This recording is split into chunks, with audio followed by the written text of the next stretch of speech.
ഏട്ടാ, നമുക്ക് ഉണ്ണിയോട് അവൻ ഇക്കൊല്ലം ദേവുവിന്റെ വീട്ടിൽ നിന്നിട്ട് പഠിക്കുന്നെന്നുള്ള കാര്യം ഇന്ന് തന്നെ പറഞ്ഞാലോ? എന്തായാലും സ്കൂളിൽ തുറക്കാൻ ഇനി അത്ര ദിവസമേ ഉള്ളൂ. അവനോട് എന്തായാലും പറയുകയും വേണം. അപ്പോൾ ഇന്ന് തന്നെ പറയാം അല്ലേ ഏട്ടാ? നമുക്ക് ഉണ്ണിയോട് ഈ കാര്യം രാവിലെ പറയാം. ഇപ്പോൾ ഈ രാത്രി പറഞ്ഞാൽ അവൻ അത് എങ്ങനെ എടുക്കുന്നു നമുക്കറിയില്ലല്ലോ.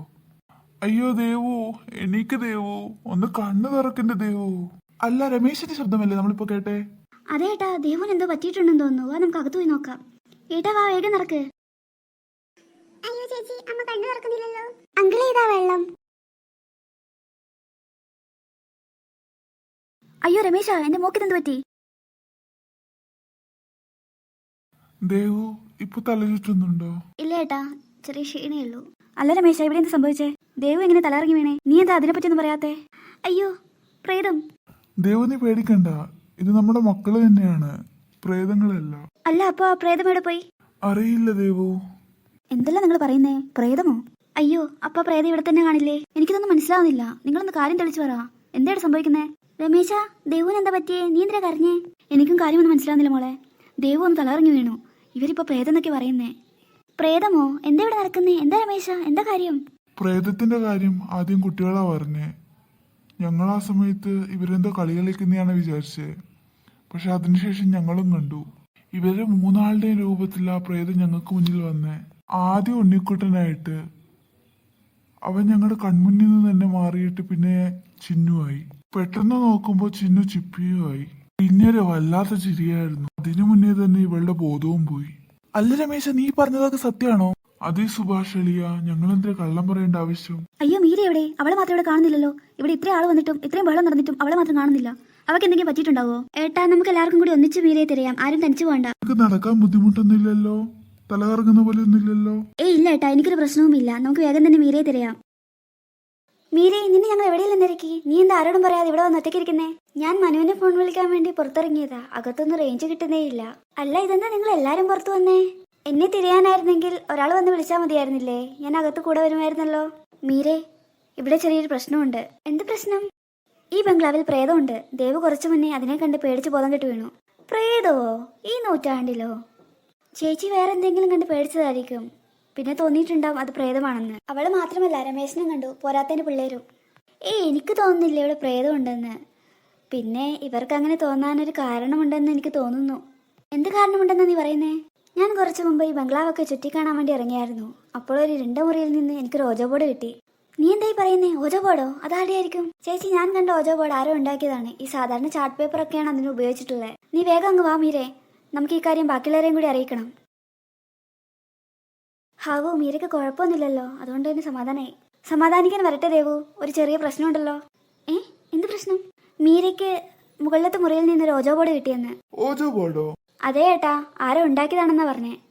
അപ്പോൾ ഞാൻ വിചാരിച്ചതുപോലെ തന്നെയാണ് കാര്യങ്ങൾ. മൂന്നിന്റെ മുഖം അറിയല്ലോ. ചേച്ചി എന്താ ഉദ്ദേശിക്കുന്നേ? ദേവു, നീയല്ലേ ഇവർക്ക് വേണ്ടി ചാർട്ട് പേപ്പർ കൊണ്ടുവന്നേ? അതിനെന്താ പ്രശ്നം? എന്നാലേ മീര കണ്ടുപിടിച്ച ഓജോ ബോർഡ് ഇല്ലേ, അത് ചാർട്ട് പേപ്പർ ഉപയോഗിച്ചിട്ടാണ് ഉണ്ടാക്കിയിട്ടുള്ളത്. അയ്യോ പണിവാളി. മൂന്നും ഇങ്ങോട്ട് മുന്നോട്ട് കയറി നിൽക്ക്. എന്താ ചിപ്പി, നിന്നോട് പ്രത്യേകം പറയണോ? സത്യം പറഞ്ഞോ, ഇതിൽ ആരാ ഓജോ ബോർഡ് ഉണ്ടാക്കിയേ? ഇതൊന്നും ആരും ഒന്നും മിണ്ടാത്തേ. മര്യാദക്ക് പറഞ്ഞോ, ആരാ ഉണ്ടാക്കിയത്? ഉണ്ണി, നിന്റെ പല കുരുത്തക്കേടും ഞാൻ കണ്ണടച്ചു വിട്ടിട്ടുണ്ട്. പക്ഷെ ഇതങ്ങനെ ഞാൻ വിടാൻ ഉദ്ദേശിക്കുന്നില്ല.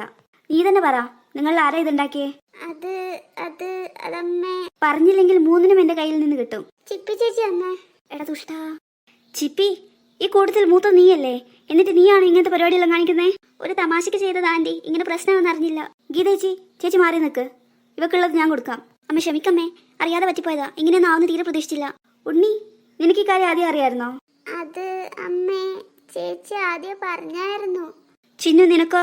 എനിക്കും അറിയായിരുന്നു. അമ്മ ക്ഷമിക്കമ്മേ, ഇനി ഒരിക്കലും ഇങ്ങനെയൊന്നും ചെയ്യില്ല. ഓരോ വേണ്ടാതിനെ ഒപ്പിച്ചിട്ട് കിടന്ന് കരയുന്നത് നോക്കാള്. ഇനി ആ പ്രേതം വന്നിട്ട് എന്തൊക്കെ പ്രശ്നം ഉണ്ടാക്കുവാവോ? ഏട്ടാ, എനിക്ക് തോന്നുന്നത് ഓജോ ബോർഡ് കളിച്ചപ്പോൾ ഇവർക്ക് തോന്നിയിട്ടുണ്ടാകും പ്രേതം വന്നു എന്ന്. പിന്നെ ആ കാര്യം നിങ്ങളോട് പറഞ്ഞപ്പോൾ നിങ്ങളും ആ വിചാരത്തിൽ വിചാരിച്ചിട്ടുണ്ടാകും ആ കണ്ടത് പ്രേതത്തിനെയാണെന്ന്. ഞങ്ങൾ കണ്ടത് പ്രേതത്തിനെ തന്നെയാ. ആ കാര്യത്തിൽ എനിക്ക് 100% ഉറപ്പുണ്ട്. ഓരോ വയ്യാവലി വരുത്തി വെച്ചിട്ട് നിൽക്കുന്ന നോക്കാള്. പിള്ളമാർ ഓരോന്ന് ഒപ്പിച്ച് വെച്ചിട്ടുണ്ട് എന്ന് വിചാരിച്ചിട്ട് എല്ലാവരും ഇവിടെ നിന്ന് തണുപ്പോളേണ്ട ആവശ്യമുണ്ടോ? നമുക്ക് എല്ലാവർക്കും അകത്ത് കയറാം. അളിയനും ദേവവും പ്രേതത്തിനെ കണ്ടു എന്ന് പറഞ്ഞ സ്ഥിതിക്ക് നമുക്ക് എല്ലാവർക്കും ഒന്നിച്ചു തന്നെ ഇരിക്കാം. നടക്കങ്ങോട്ട്. ബാക്കിയുള്ളത് ഞാൻ അകത്ത് നിന്നിട്ട് തരാം. പാവം ചേച്ചി. എന്തോ എങ്ങനെ?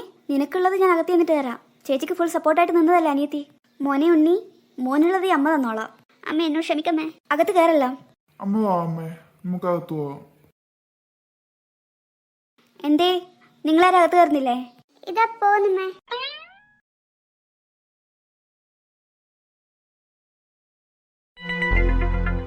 ഓരോ വേണ്ടാതീനോ കാണിച്ചു വെച്ചിട്ട് കരയുന്ന നോക്കിയാട്ടെ. ഉണ്ണി, നിന്നെ ഈ കൊല്ലം ദേവുവിന്റെ കൂടെ നിർത്തി പഠിപ്പിക്കാനായിരുന്നു എന്റെ ഉദ്ദേശം. പക്ഷെ ഇപ്പൊ കാണിച്ച ഈ കുരുത്തക്കേട് കാരണം നിന്റെ അച്ഛൻ പറഞ്ഞതുപോലെ നിന്നെ ബോർഡിങ്ങിലാക്കാൻ പോവുകയാ. അയ്യോ ഗീതേ, അത്രക്കൊക്കെ വേണോ? വേണം അമ്മേ, ചില്ലറ പണിയാണ് ഈ കുട്ടികളെല്ലാം കാണിച്ചു വെച്ചിരിക്കുന്നത്. അയ്യോ അമ്മേനെ ബോർഡിങ്ങിലാക്കല്ലേ. അമ്മ എന്നെ ദേവാന്റിയുടെ വീട്ടിൽ നിർത്തുന്ന കാര്യം എനിക്ക് അറിയില്ലായിരുന്നു അമ്മേ. സത്യമായിട്ട് ഞാൻ ഇനി അങ്ങനെയൊന്നും ചെയ്യില്ല. ഗീതേ, അവന് ബോർഡിങ്ങിലൊക്കെ അയക്കണോ? നിങ്ങൾ തന്നെയല്ലേ പറഞ്ഞേ അവന് ബോർഡിങ്ങിലാക്കാന്ന്. എന്താ ഇപ്പൊ ഒരു മനമാറ്റം? ചിന്നു ചിപ്പി, നിങ്ങളുടെ പണിഷ്മെന്റ് ആയിട്ട് ഇനി ഒരു കൊല്ലത്തേക്ക് നിങ്ങൾക്ക് ടിവിയോ ഫോണോ ഒന്നും കാണാൻ കഴിയില്ല.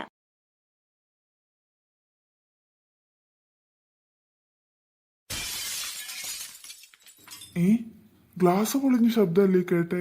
ഒരു കുപ്പി ഗ്ലാസ്സിലേ പൊളിഞ്ഞു കിടക്കുന്നേ, ഇതെവിടെ വന്നു? ഗ്ലാസ് എവിടെ നിന്ന് വന്നാണ് നിങ്ങൾക്ക് അറിയണ്ടേ? ഈ ഞാൻ തന്നെ കൊണ്ടുവന്നിട്ടയാ.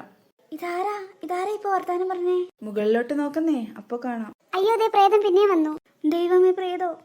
അയ്യോ എന്റെ തല കറങ്ങുന്നേ. അയ്യോ എന്റെ ദേവു. ഒരു പ്രേതത്തിനെ കണ്ടിട്ട് ഇരുന്നിടത്തുനിന്ന് എണീക്കുന്നില്ലല്ലോ, അത്രക്ക് അഹങ്കാരോ? അയ്യോ ഞാൻ പറക്കുന്നേ, ആരെങ്കിലും രക്ഷിക്കോ. അയ്യോ അമ്മ, എടാ നോക്കി നിൽക്കാതെ കാലി പിടിക്കല രമേശ. ആ അമ്മ ഇതാ ഇപ്പൊ പിടിക്കാം. അയ്യോ ഇതെന്താ ഞാൻ വലിച്ചിട്ട് അമ്മ താഴോട്ട് വരാത്തെ? അളിയിലും കൂടി ഒന്ന് പിടിക്കേ. ഇതെന്താ രമേശ ഇങ്ങനെ? ഇപ്പോഴും അമ്മ ഏറെ തന്നെയാണല്ലോ. നിങ്ങൾ എങ്ങനെയെങ്കിലും നമ്മെ താഴെ ഇറക്ക്. അയ്യോ ഇതൊരു നടക്കാവെന്ന് തോന്നില്ല. എന്റെ പൊന്നു പ്രേതേ, എന്റെ പ്രായം പരിഗണിച്ചിട്ടെങ്കിലും എന്നെ ഒന്ന് താഴെ ഇറക്ക്. ഓഹോ, ആട്ടെ. എത്രയാ നിന്റെ പ്രായം? 72 തികഞ്ഞു, ഇനി 73. എന്നാലേ ഒരു 2 കൊല്ലം കൂടി കഴിയുമ്പോൾ എന്റെ 400ാമത്തെ പിറന്നാളാ. അപ്പോൾ ഞാനല്ലേ കൂട്ടത്തിൽ മൂത്തത്. അതുകൊണ്ട് അനിയത്തിക്ക് കുറച്ചുകൂടി പൊന്താ. അയ്യോ ഞാൻ പിന്നെ ഏറലായേ. ദയവ് ചെയ്തിട്ട് എന്റെ അമ്മയെ ഒന്ന് താഴെ ഇറക്കണം. ഈ കുട്ടികളുടെ അറിവില്ലായ്മ കൊണ്ടാണ് നിങ്ങളെ വിളിച്ചു വരുത്തിയത്. ദയവ് ചെയ്ത് ഞങ്ങൾ ഉപദ്രവിക്കരുത്.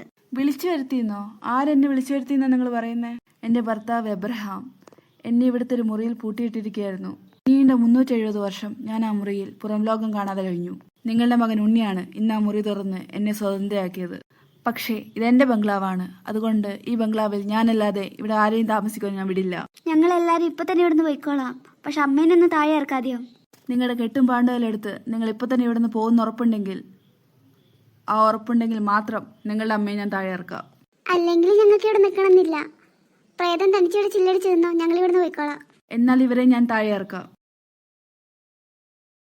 ഹാവൂ, ഞാൻ താഴെ എത്തിയോ? സമാധാനായി. വാക്ക് മറന്നിട്ടില്ലല്ലോ. വേഗം തന്നെ എല്ലാരും ഇവിടുന്ന് ഇറങ്ങിക്കോണം. ഏട്ടാ വാ, വേഗം നമുക്കിവിടുന്ന് പോവാം. അയ്യോ ഇനി ഒരു നിമിഷം ഇവിടെ നിൽക്കില്ല. ആ രവീൻ എന്റെ കൈ കിട്ടട്ടെ. ഇങ്ങനൊരു പ്രേത ബംഗ്ലാവാണോ ആ ദുഷ്ടൻ നമുക്ക് ആയിട്ട് കണ്ടുപിടിച്ചേ? എന്നാലും എന്റെ ദേവു, നീ ഇതെങ്ങനെയാണ് പെട്ടെന്ന് ബോധം കെട്ട് വീഴുന്നേ? എന്റെ ജീവൻ പോകണ്ടായിരുന്നു, അതിന് പകരം ബോധം പോയേ. പിള്ളേർ ഇറങ്ങിയോ? സൗണ്ടൊന്നും കേൾക്കുന്നില്ലല്ലോ. ആ, പിള്ളേരും മീരയും എല്ലാരും ഇറങ്ങി. ഹാവു, ഇപ്പോഴൊരു സമാധാനായേ. ആ പ്രേത ബംഗ്ലാവിൽ നിന്ന് രക്ഷപ്പെട്ടല്ലോ. എന്താ ഉണ്ണി, നിന്റെ മുഖത്ത് മാത്രമേ തെളിച്ചില്ലാത്തെ? കണ്ട പ്രേതത്തിനെല്ലാം തുറന്നുവിട്ടിട്ടിരിക്കുന്നല്ലേ, അത്ര തെളിച്ചുണ്ടാവും മുഖത്ത്. അച്ഛാ എനിക്ക് ബോർഡിങ്ങിൽ പോകണ്ട. എനിക്ക് ദേവാന്റിയുടെ വീട്ടിൽ നിന്ന് പഠിച്ചാൽ മതി. വീട്ടിലെത്തിട്ടെ മോനെ, നിന്റെ അമ്മയോട് സംസാരിച്ച് ഞാൻ ശരിയാക്കാം. പക്ഷെ നീ അച്ഛൻ്റെ ഒരു വാക്ക് തരണം, ഇനി ഇമാതിരി ഏടാകൂടൊന്നും കാണിക്കൂല എന്ന്. ഇനി എന്റെ ഈ ജന്മത്തിൽ ഞാൻ ഇങ്ങനത്തെ ഒരു പണിയും കാണിക്കൂല അച്ഛാ. ഉണ്ണിക്കുട്ടൻ മിടുക്കനാ, അവനവന്റെ തെറ്റ് മനസ്സിലാക്കിയല്ലോ. അവൻ വിഷമിക്കണ്ട. ഇനി വീട്ടിലോട്ട് ഒത്തിരി ദൂരമുള്ളതല്ലേ, മുൻ കുറച്ചു നേരം കിടന്ന് ഉറങ്ങിക്കോ. അല്ല അച്ഛാ, ആ പവഴൻ ചേച്ചി രാവിലെ അങ്ങ് ചെല്ലില്ലേ? അപ്പൊ ആ പ്രേതം പവഴൻ ചേച്ചിനെ പേടിപ്പിക്കോ? അച്ഛൻ വീട്ടിൽ ചെന്ന പാട് പഴയത്തിന് വിളിക്കുന്നുണ്ട്. അവളോട് നാളെ അങ്ങോട്ട് ചെല്ലണ്ടെന്ന് പറയാം. അവിടെ വേറെ ഒരാൾ കൂടി ഉണ്ടെന്നല്ലേ നീ പറഞ്ഞേ? പക്ഷെ ഞാൻ അവിടെ പഴയത്തിനല്ലാതെ വേറെ ആരും കണ്ടില്ലല്ലോ. ആ, അത് പഴയത്തിന്റെ ഭർത്താവ് പ്രകാശൻ. പക്ഷെ അയാള് പറമ്പിലെ കാര്യങ്ങൾ മാത്രമേ നോക്കൂ. അതുകൊണ്ട് അവിടെ ഒന്നും കാണാത്തെ. ഏട്ടനെന്തായാലും പഴയത്തിന് വിളിക്കാൻ മറക്കണ്ട. ഏയ്, ഞാൻ മറക്കില്ല.